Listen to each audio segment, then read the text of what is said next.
Marte, o planeta vermelho, está em perigo. Alguma coisa está perturbando sua órbita. Marte está fora de controle e está sendo arrastado em direção ao Sol. O problema é que sua trajetória coloca o planeta vermelho em curso de colisão com a Terra.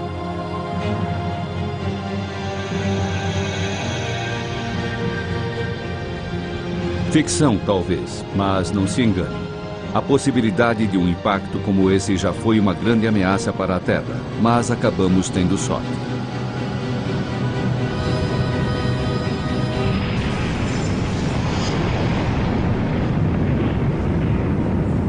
A Terra foi realmente atingida por algo mais ou menos do tamanho de Marte. Nós temos uma Lua como resultado desse impacto e isso foi ótimo porque a Terra seria um lugar muito diferente hoje. Nossa prototerra sem Lua esperando aquela afortunada colisão. Terra Marco I, o planeta que existia antes da colisão que formou a Lua, foi completamente destruído por este evento de impacto. E a Terra na qual vivemos hoje, Terra Marco II, é um planeta diferente do que teria sido se o impacto criador da Lua não tivesse ocorrido. É uma questão simples, mas apenas recentemente os cientistas começaram a refletir sobre o que aconteceria se não existisse a Lua.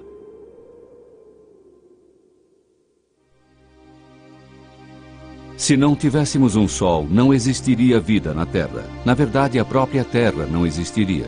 Mas e quanto ao nosso mais próximo vizinho celeste, a Lua? Sem ela ainda existiria uma Terra com seres vivos, mas destituída de vida baseada no solo. Plutão é o único outro planeta com uma Lua única e relativamente grande. Mas estes pequenos e remotos corpos celestes são planetoides gelados e, na verdade, não contam. Júpiter, o maior dos planetas, possui 16 luas, mas como aqueles outros gigantes gasosos, Saturno, Urano e Netuno, estas luas são comparativamente anãs. Júpiter e seus satélites lembram um mini-sistema solar. Marte possui 2 luas minúsculas, mais parecidas com asteroides capturados. Em certos aspectos, Vênus é o planeta gêmeo da Terra, mas as semelhanças não se estendem a um amigo próximo. Vênus não possui uma lua, e nem Mercúrio, um pouco maior do que nossa Lua e o planeta mais próximo do Sol. Dentro do Sistema Solar, apenas a Terra, para sua sorte, possui uma única e grande Lua. Por quê? Você não quer uma teoria que é tão evolucionária que acontece com cada um dos planetas? Porque então Mercúrio deveria ter uma Lua grande, Vênus deveria ter uma Lua grande, Marte deveria ter uma Lua grande, e eles não as têm. Se a Lua e a Terra tivessem se formado juntas no embrionário Sistema Solar, a Lua deveria possuir um grande núcleo ferroso, como a Terra. Ela não possui, e portanto essa teoria é suspeita. E quanto à teoria da captura? Será que a Terra tomou como refém um planetoide que estava de passagem? Impossível. Um corpo tão grande como a Lua continuaria sua trajetória. Uma terceira teoria diz que a semifundida prototerra girava tão rápido que uma parte se desprendeu da saliência equatorial. Mas a física não comprova. Enquanto a NASA se preparava para ir à Lua, os cientistas procuravam uma explicação mais plausível. Harold Urey, um geoquímico que estava envolvido nos planejamentos iniciais das missões Apollo, fez um comentário de que nenhuma das 3 teorias eram válidas e que nem a Lua deveria estar ali. Mas a Lua continua em seu lugar. E desde 1969, 6 missões transportaram 12 astronautas até a superfície lunar.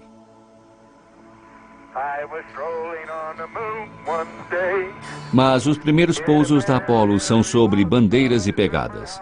Mais tarde, entretanto, os astronautas procuravam pelas assim chamadas rochas da criação, materiais que existiriam desde a época da formação da Lua. Será que eles resolveram o mistério da origem da Lua? No total, as missões Apollo trouxeram para a Terra 380 quilos de pó e rochas da Lua. 2, 1, 0, decolando e lançamento. Câmbio e ignição. Assim que as primeiras expedições Apollo voltaram de suas missões na Lua, foram realizadas uma série de conferências anuais em Houston para estudar as rochas que elas trouxeram de volta e falar sobre a química e as propriedades dessas rochas. As pessoas chamavam essas conferências de festivais das rochas, uma a cada ano. Os resultados são decepcionantes. As rochas são semelhantes às do manto terrestre. Elas não possuem água e muito pouco ferro. Estas não são rochas de sua formação, e não é uma surpresa. Por mais de bilhões de anos, um bombardeamento cósmico destruiu as mais antigas rochas da superfície lunar.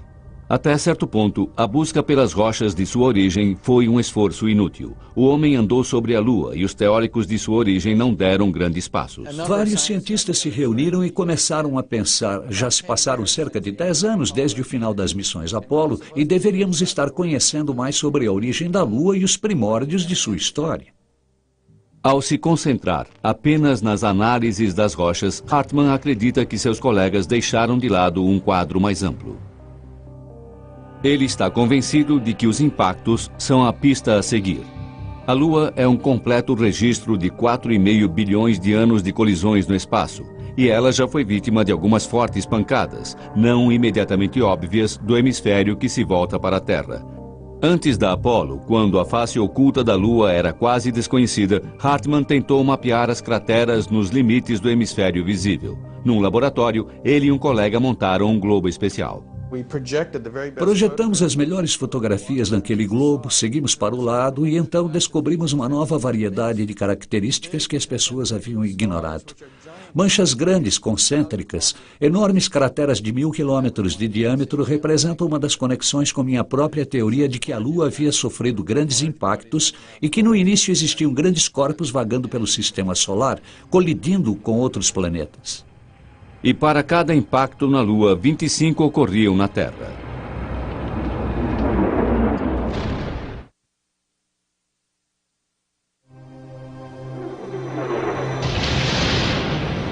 E em 1984, Hartmann estava convencido: o pequeno núcleo de ferro, as pedras completamente sem água, como as do manto da Terra, a Lua deve ter se formado a partir da mãe de todos os impactos. O objeto de impacto deveria ser do tamanho de um planeta. Mas os mundos podem colidir? Na Rússia, uma nova teoria da formação planetária sugere que é possível. Nosso jovem sistema solar é ainda uma grande confusão. De uma vasta nuvem fundamental, partículas se reúnem em grupos. Elas crescem até o tamanho de uma bola de basquete, se agregando e colidindo. Em pouco tempo, atingem o tamanho de montanhas. O processo leva cerca de 100 milhões de anos.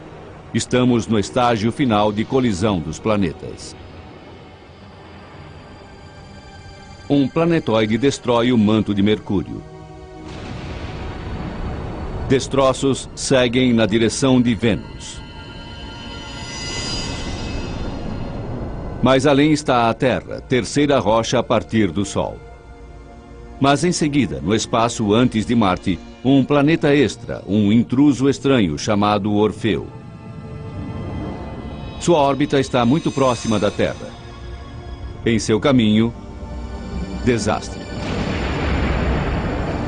É uma ideia muito interessante essa de que grandes colisões afetaram os planetas, porque nos permite explicar por que um planeta possui um tipo de sistema e outro possui sistema diferente. E ainda assim, se você olhar para trás longe o suficiente para observar os detalhes, os planetas são relativamente similares. Então você pega as semelhanças, mas também encontra essas peculiaridades. Vênus, por exemplo, gira ao contrário, resultado provavelmente de uma grande colisão. Marte possui uma inclinação semelhante à da Terra, uma pista talvez de um outro impacto. O gigante gasoso Urano gira de lado devido a uma colisão com um objeto do tamanho da Terra.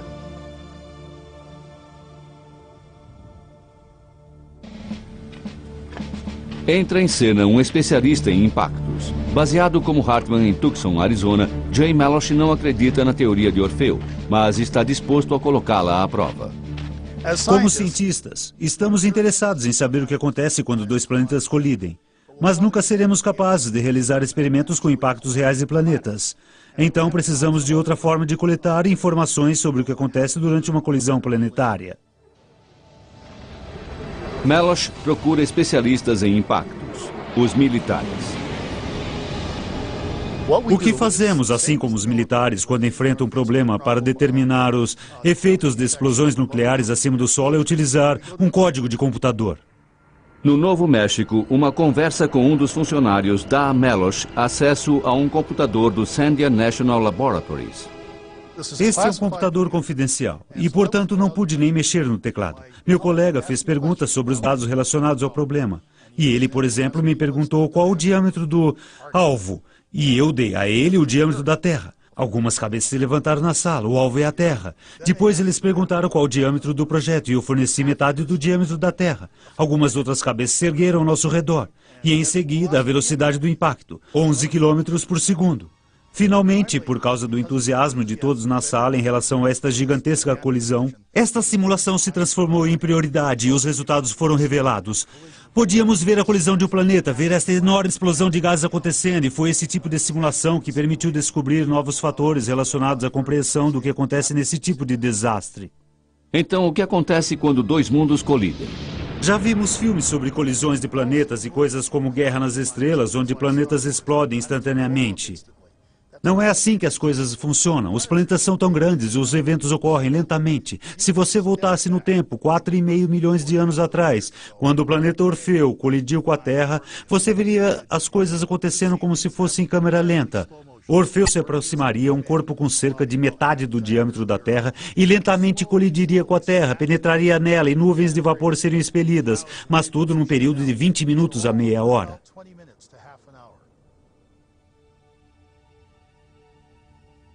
A colisão criaria uma grande quantidade de vapor que seria esguichado para o ar. E o vapor não obedece às mesmas regras que as rochas sólidas. Ele se expande sob pressão interna. E isso, na verdade, permite que uma boa parte do material fique girando em órbita ao redor da Terra.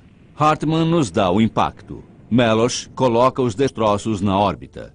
Mas como esses destroços formam uma lua? É, na verdade, um tipo de evento aleatório. Qual corpo acaba colidindo com outro corpo para criar os planetas finais?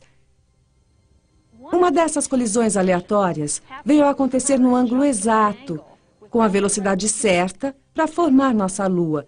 E quando você vê por este ângulo, o fato da Terra estar localizada a uma distância habitável do nosso Sol, com nossa grande Lua, parece que foi um acidente de muita sorte. Marte não teve tanta sorte. 2 pequenos satélites, um deles destinado a atingir o planeta. Um impacto destrói uma lua interna de Urano. Isso deixa o planeta com um grupo de anéis e um satélite reconstituído, a lua que conhecemos hoje como Miranda. Saturno e seus anéis. Bilhões de partículas tão pequenas quanto grãos de areia e tão grandes quanto caminhões. Os anéis são provavelmente os resíduos de uma lua que se desviou para muito perto de Saturno e foi destruída por sua gravidade. Ou talvez a lua tenha sido pulverizada por um impacto. De qualquer forma, os anéis estão próximos demais do planeta para a formação de uma nova lua. Eles estão dentro do que os astrônomos chamam de raio Roche. Fora desse limite, as luas podem se formar. Dentro, os materiais giram na direção do planeta, o provável destino dos anéis de Saturno. O tipo específico de impacto necessário para formar uma lua tão grande quanto a nossa, na verdade, é completamente único. Se Orfeu tivesse atingido diretamente, a Terra não teria uma lua. O ângulo do impacto teria espalhado um anel de destroços, e se estivessem dentro do raio Roche, os destroços teriam voltado ao planeta como uma chuva de meteoros. Mas em outros casos, nós descobrimos que depois de um impacto, talvez se formem 2 luas que ficam estáveis por dezenas de milhares de anos. Carnap tenta todos os ângulos em suas simulações do impacto com Orfeu. 1/3 de suas simulações criaram 2 pequenas luas, mas eles formam parcerias insustentáveis. Além disso, 2 luas não durariam até hoje. Que visão seria se tivéssemos 2 luas no céu, bem próximas da Terra?